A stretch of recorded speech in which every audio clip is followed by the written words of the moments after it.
Personally, for me to speak about God amongst crowds and everything, I need to be a little bit extra loose. You know, when I'm loose, I feel like the Spirit is dwelling in me a little bit better. And I can give you guys what I came to give, which is some sort of a sermon made by nobody. Because, well, I'm just your everyday nobody.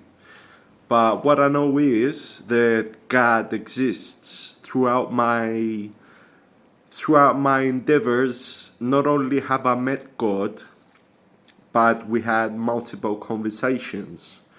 And a lot of people experience this throughout their lives.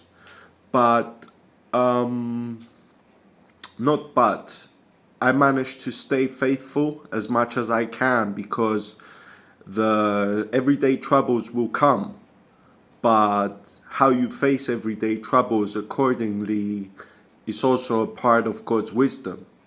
Today I came to speak to people that don't really believe in God and is how to make God notice you. There's certain things in the New and Old Testament that say that basically you are obliging God to help you. As the Testament says, he that gives money to a poor man lends money to God. And that means a lot of things. He that gives money to a poor man lends money to God. And this means a lot in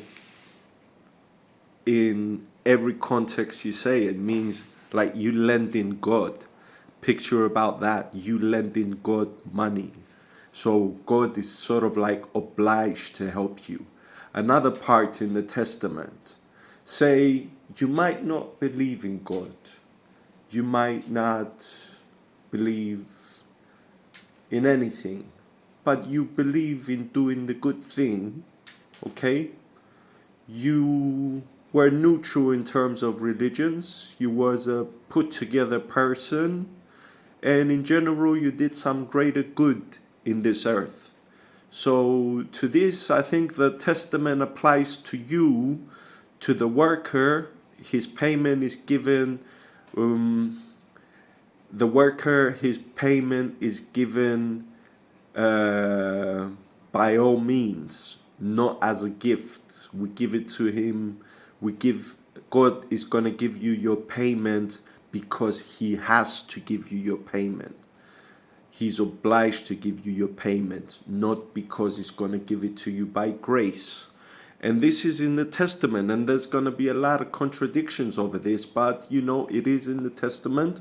The Testament is a two-sided sword. It cuts either from the left, it cuts either from the right. Jesus said this thing to save one person, but then again he said something like the opposite to save another person. Jesus was speaking sweetly to some people, but then again he was condemning some other people and some acts of behavior. So yeah, whether you put it left, whether you put it right, the testament is always right. So yeah, so this is how to gain God's attention, is be a good mindful person. Even though if you might not believe in God, be good and mindful and give your charities. The rest is gonna come with its own time. So now I'm gonna speak to the believers how to approach God even more. So the same thing applies to the believers, but in hardcore believers, all you have to do is like close your eyes, picture God, and just give him a kiss. It works all the time. It's as strong as a prayer, a heartfelt kiss right on Jesus' cheek, a hug through your imagination with Jesus, something meaningful like it's all in the imagination, and it's like meeting God in spirit. But what is spirit without imagination? Because the spirit, as God knows your every thought. So if your thoughts are God orientated, then God shall grace you with it. And I think there's somewhere in the Testament that says somebody had this, no, somebody thought to do this small act of kindness, and through that, God justified him as graceful. And yeah, the potentials of reaching God are immense. And maybe there's other people that have different ways. There's many ways to reach God. You can follow his orders, you can, but if you don't put heart in following his orders, he'll be one step further away from you than when you follow his orders with your heart. And I'm not talking about being a religious maniac right now. This is not about being a religious maniac. This is about being a grounded person, a well-balanced, chemistry-balanced person, not a fascist about God, not a fanatic about God, because these things bring divisions. We have a new thing in the Orthodoxy now saying all the mistakes that the old fathers did, the old priests, about we are now starting to comment about the mistakes that some fathers did. But God forgives, you know. There's a story about two priests that they kept on arguing with each other, and each one of them took his own flock and turned to his church, and they never spoke with that priest, never spoke with the other priest ever again. And guess what? God has sanctified them both. They are both renowned saints, even though they have never spoken in their lives. So who's to say who's God to give the grace to and who's God not to give the grace to? Because apparently God saw fair in both of them. And yeah, so let's talk a few politics and God right now, which really interests me, this fact about politics and God. See, the reason why Christianity doesn't mix with politics is strictly like Elder Paisios, if you guys heard of him, has said to one intellectual was trying to make a Christian political party in Greece back in the 70s. And he presented his manifesto, he went to the preachers for approval, and then he went to the elder. And the elder told him, son, what are you going to do when all the anarchists or there's a violent, like, you know, there's a violent protest and you have to use the police? You want to tell me the same church that preaches about turning the other cheek is going to be getting baseball bats and tear gases and water hoses and attacking its own people? So that's why religion and politics don't mix with each other. But I have a different saying, is that if religion mixes with politics, there's not going to be any protests. Everybody's going to be happy whether they believe in God or not. Everybody's going to be happy. We're not talking about fascism now. We're talking about something that has already been said before, a Christian Democratic Party. So, Christian democracy, man. I like that word. But so far it didn't bring the fruits. It brought the ideas, but it didn't bring the fruits because the money's scarce. And what is the money? The money is it's not actually the money that's the root of all evil, it's greed that's the root of all evil, as Apostle Paul said.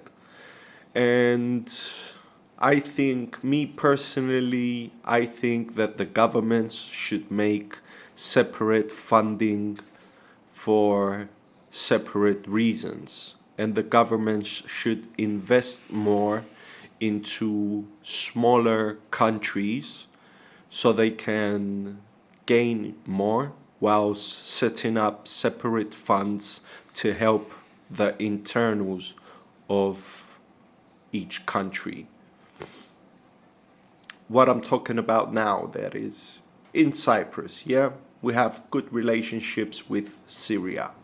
So I go as a Cypriot government and I invest 5 million in a biscuit factory EU approved in Syria. Syria is able to provide me with better quality, possibly, and cheaper first grade goods to do my little factory. So it's gonna be a food factory. So what is food? Food is farming. Food is agriculture. Food is oxygen. Producing vegetables. Also, you make your own carbon dilution impact. So, yeah, I would make something like a biscuit factory straight from Syria, imported into our European countries, and at a cheaper price. It's not going to affect the market. It's not going to affect the global competition. And as a Christian Democratic Party, I don't believe in global competition. I believe in global cooperation. All this global competition and businesses, they needs to be left alone. There is no global fucking competition. It's just global cooperation.